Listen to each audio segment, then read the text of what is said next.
Hello everyone, welcome to the Zorawar classes. आप सभी का बहुत बहुत स्वागत है जोरावर क्लासेस में। और चलिए अपने नेक्स्ट 10 क्वेश्चंस को करते हैं, लेकिन उससे पहले अगेन फिर से बताती हूँ कि आप कंटेंट कोर्स को परचेज कर सकते हैं from the Zorawar classes app. आप ऐप को डाउनलोड कर सकते हैं from your Google play store. और अगर आपको लिंक कहीं से नहीं मिल रहा है या फिर आपको प्रॉब्लम हो रही है डाउनलोड करने में, तो नीचे डिस्क्रिप्शन में आपको लिंक मिल जाएगा द जोरावर क्लासेस ऐप का।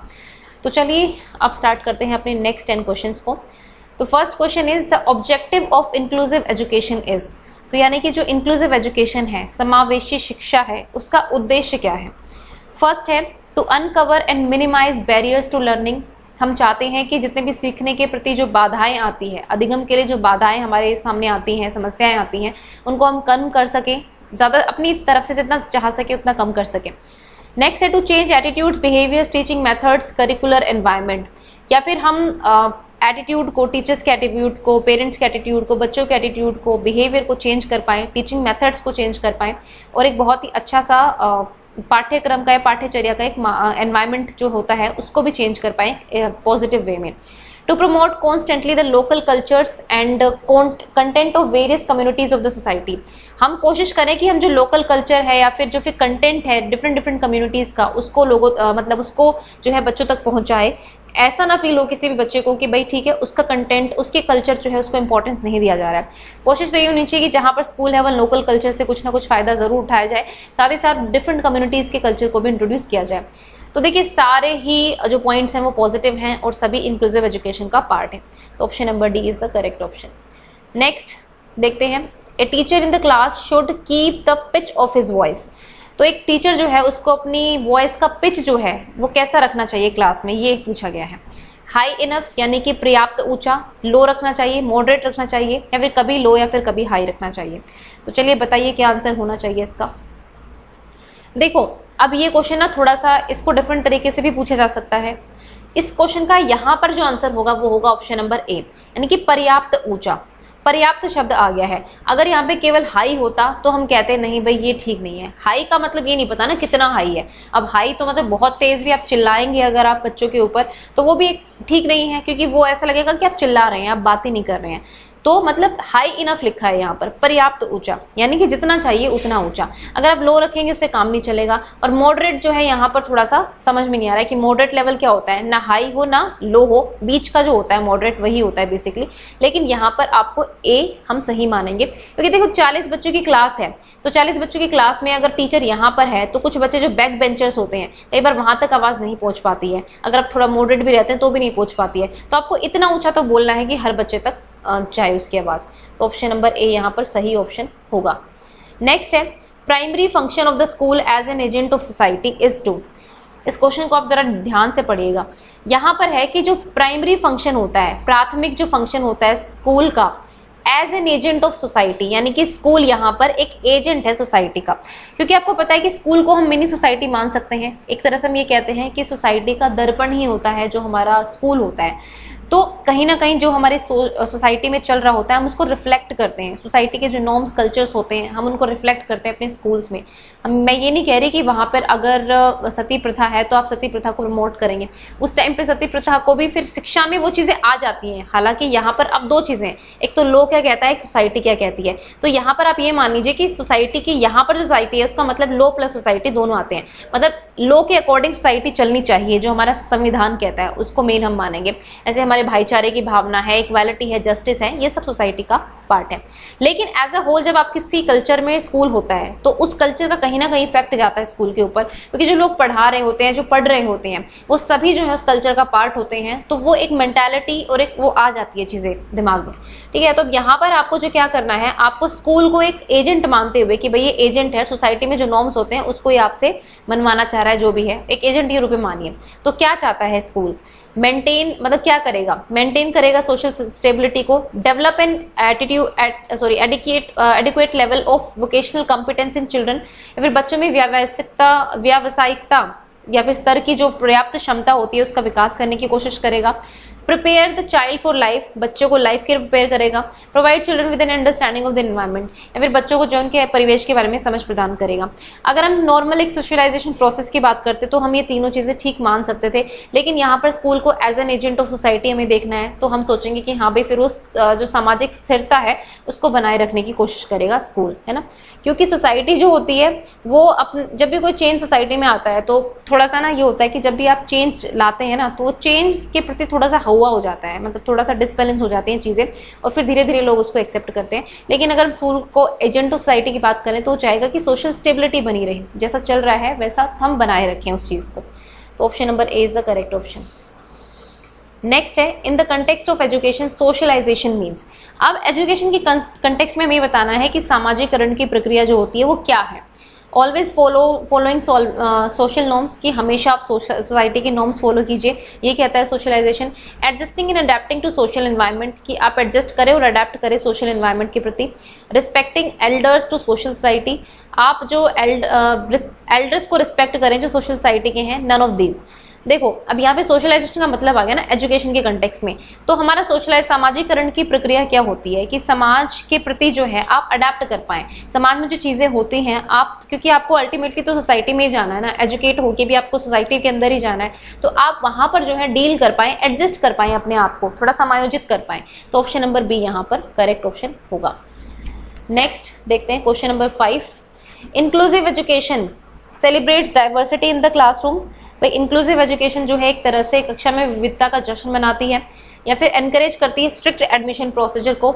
इंक्लूड इंडॉक्ट्रिनेशन ऑफ फैक्ट्स, तथ्यों का समावेशन शामिल है। या फिर include teacher from marginalised groups, या फिर जो हाशिए पर समूह होते हैं, जैसे कास्ट में जो लोग जो हैं जिनको निम्न जाति का माना जाता है, या फिर जेंडर हो गया वो भी हाशिए पे, जैसे फीमेल्स होती हैं वो हाशिए पे कह सकते हैं आप। तो ये क्या उनको इंक्लूड करती है टीचर्स जो होते हैं वहाँ उन ग्रुप से। तो देखो ये सब तो बकवास चीज़ें हैं सारी ही, कि स्ट्रिक्ट एडमिशन प्रोसेस का कोई लेना देना नहीं है इंक्लूसिव एजुकेशन से। इंडॉक्ट्रिनेशन ऑफ फैक्ट्स भी नहीं है, टीचर्स को मार्जिनलाइज ग्रुप से ले आओ ये भी नहीं है। यहाँ पर यह है कि आप डाइवर्सिटी को सेलिब्रेट कीजिए, क्योंकि एक बच्चा जो है उसकी डाइवर्स नीड्स होती हैं, इंडिविजुअल डिफरेंसेस होते हैं, और हमें जो है उन सभी इंडिविजुअल डिफरेंसेस को साथ ला के उनको साथ में पढ़ाना है। तो बेसिकली इंक्लूसिव एजुकेशन है। नेक्स्ट बात करेंगे क्वेश्चन नंबर 6 की। Which of the following is least important in an inclusive education. तो इनमें से कौन सा सबसे कम इंपॉर्टेंट होता है अगर आप इंक्लूसिव एजुकेशन की बात करें तो। Lesser stress on competition and grades, आप कम स्ट्रेस डालिए कंपटीशन पे और ग्रेड्स पे, तो सबसे कम इंपॉर्टेंट बताना है आपको। मोर कोऑपरेटिव एंड कोलैबोरेटिव एक्टिविटी, ये तो बहुत प्राइम फैक्टर है जो इंक्लूसिव एजुकेशन का है। More choice for students, yes. More effort by teachers to cover courses, है ना। तो अब देखो यहाँ पर हमें कम स्ट्रेस करना है कंपटीशन ग्रेड्स पर, तो बिल्कुल हमें कम करना है। कोऑपरेटिव और कोलैबोरेटिव एक्टिविटीज तो करानी ही है, ज्यादा बच्चों को चॉइसेस देनी है। तो यहाँ पर ऑप्शन नंबर डी ठीक होगा, जो कि गलत है, जो सबसे कम महत्वपूर्ण है। टीचर बस कोर्स करा दे कंप्लीट, ये इंक्लूसिव एजुकेशन का जिस्ट नहीं है, या फिर उसका बहुत इंपॉर्टेंट हिस्सा नहीं है। ठीक है, कोर्स तो होना चाहिए जैसे 10th 12th का सिलेबस का होता है, लेकिन बात यह है कि ये प्राइम फैक्टर में नहीं आता है, सबसे इंपॉर्टेंट सबसे इंपॉर्टेंट चीजों में नहीं है, तो ये लीस्ट इंपॉर्टेंट आप इसको कह सकते हैं। चलिए नेक्स्ट क्वेश्चन यानी कि 7th क्वेश्चन को देखते हैं। An inclusive school is committed to improve the learning outcomes of all students irrespective of their capabilities.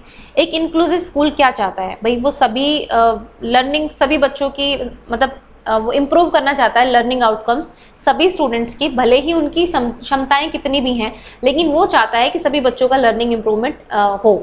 Next है डिफरेंशिएट करना चाहता है स्टूडेंट्स को और sets less challenging achievement targets for specially abled, कि भाई ठीक है जो नॉर्मल बच्चे हैं उनके लिए तो ये हाई स्टैंडर्ड्स होंगे, और जो ये स्पेशली एबल्ड बच्चे हैं इनके लिए हम थोड़े से कम टारगेट्स रखेंगे। Committed particularly to improve the learning outcomes of specially disabled children, या फिर जो स्पेशली एबल्ड चिल्ड्रन होते हैं उनके प्रति ही इंप्रूव करने के लिए कमिटेड होता है। Decides learning needs of students according to the disability, तो जिसको जो डिसेबिलिटी है उसके अकॉर्डिंग वो लर्निंग नीड्स डिसाइड करेगा, तो ये तो बिल्कुल नेगेटिव है। अब देखो यहाँ पर सिर्फ स्पेशली एबल्ड की भी इंप्रूव नहीं करता है। अब बचे ऑप्शन ए और बी, ध्यान से इस क्वेश्चन को पढ़ना।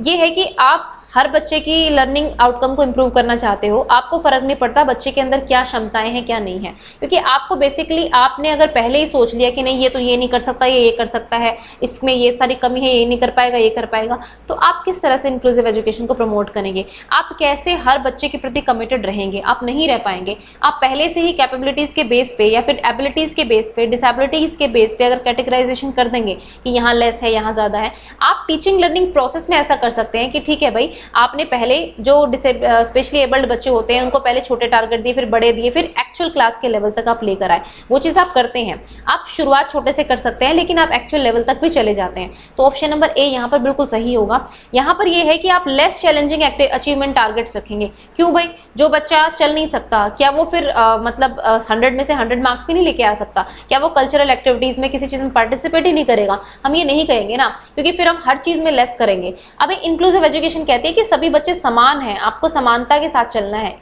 इवन आपको इक्विटी के साथ चलना है। जो समान नहीं भी है तो उनको सबके समान लेकर आना है। तो ऑप्शन नंबर ए यहाँ पर करेक्ट ऑप्शन होगा। यहाँ पर ये मत सोचेगा कि नहीं भाई अब बच्चे के अंदर क्षमता ही नहीं है, आप उसको पहुंचा रहे हैं, ये वो वाली सेंस में नहीं है कैपेबिलिटीज, क्योंकि इंक्लूसिव एजुकेशन की बात हो रही है तो यहाँ पर डिसेबिलिटीज से कंपेरिजन हो रहा है। ओके, तो option number A is the correct option. Next चलते हैं क्वेश्चन नंबर 8 के ऊपर। Inclusion is school primary focus on, देखो समावेश मुख्य रूप से स्कूल पर केंद्रित है। सॉरी, इट्स गूगल ट्रांसलेट, ये मैंने ठीक कर दिया है। तो inclusion in school primarily focuses on, तो स्कूल में जो इंक्लूजन होता है वो उसका प्राइमरी फोकस किस पर होता है, किस चीज के ऊपर होता है, ये आपको बताना है। Making subtle provisions for special category children, कि आप कुछ ऐसे स्पेशल प्रोविजंस बनाएं स्पेशल कैटेगरी बच्चों के लिए।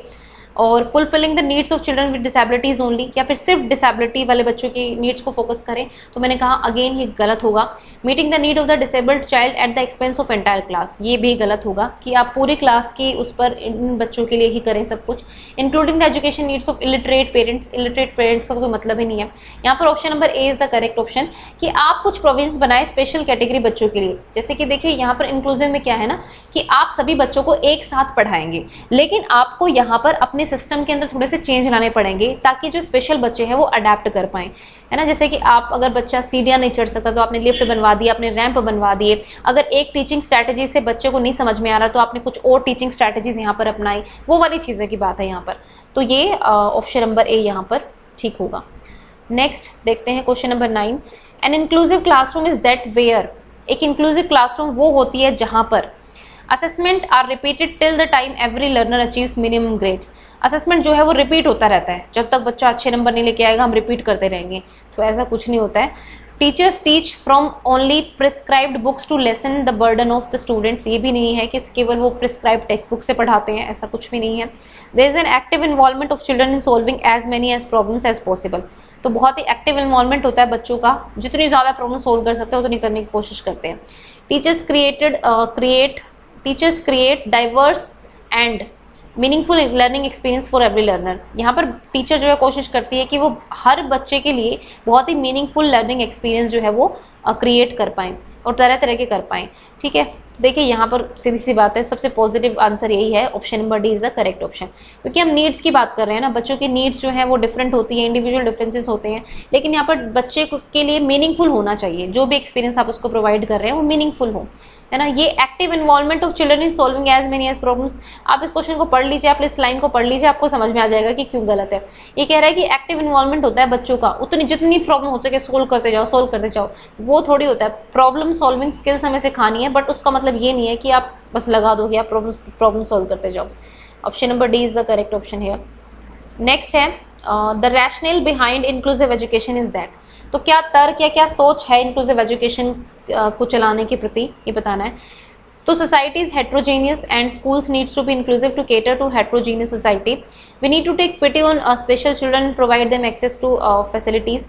देखिए, पहला है कि सोसाइटी जो है बहुत ही हेट्रोजीनियस है, विषम है समाज, और हर तरह की विषमताओं को जो है केटर करना हमें जरूरी है। यानी कि बच्चों के अगर लेवल पे जाकर देखें तो आप ये कह सकते हैं कि इंडिविजुअल डिफरेंसेस बहुत ज़्यादा हैं और उन इंडिविजुअल डिफरेंसेस को केटर करना हमारे लिए ज़रूरी है। लेकिन इसका मतलब ये नहीं है कि आप हर बच्चे को अलग अलग कर देंगे उनकी कैपेबिलिटीज़ के हिसाब से, आपको उनको सेम क्लासरूम में लेकर आना है। ये तो दया करने की भावना है भाई स्पेशल चिल्ड्रन पर, ये कुछ भी नहीं है। It is not cost effective to provide provided for special children, या विशेष बच्चों के लिए प्रदान करने के लिए लागत प्रभावी नहीं है, ये भी कुछ ऐसा रीजन नहीं है। The benchmark for performance of each child should be uniform and sorry it's uniform, सिर्फ जस्ट यूनिफॉर्म है, ठीक है। तो ये भी ऐसा कुछ नहीं है कि बिल्कुल बेंचमार्क जो है परफॉर्मेंस का कि आपने सेट कर दिया कि भाई सबकी ए ग्रेड आनी ही चाहिए, ऐसा कुछ भी नहीं है। तो ऑप्शन नंबर ए यहाँ पर करेक्ट होगा कि जो समावेशी शिक्षण है उसके पीछे की जो सोच है वो सोच कहाँ है, वो सोच यही है कि इंडिविजुअल डिफरेंसेस होते हैं, विषमताएं होती हैं हर बच्चे के अंदर, सोसाइटी के अंदर, तो उनकी ही चीज़ों को ध्यान में रखते हुए आप इंक्लूसिव एजुकेशन करेंगे। आप जिन बच्चों को ज़रूरतें हैं उनकी ज़रूरतें भी पूरी करेंगे, लेकिन पढ़ाएंगे साथ में ही। मतलब ये ध्यान रखेंगे कि आपकी क्लास में जो है कुछ बच्चे ऐसे हैं जिनकी कुछ विशेष आवश्यकताएं हो सकती हैं, उनको आपको पूरा करना है, लेकिन पढ़ाना है की क्लास में। Option number A is the correct option here. So this was the video for today. I hope you like it and thank you for watching the Zorawar classes.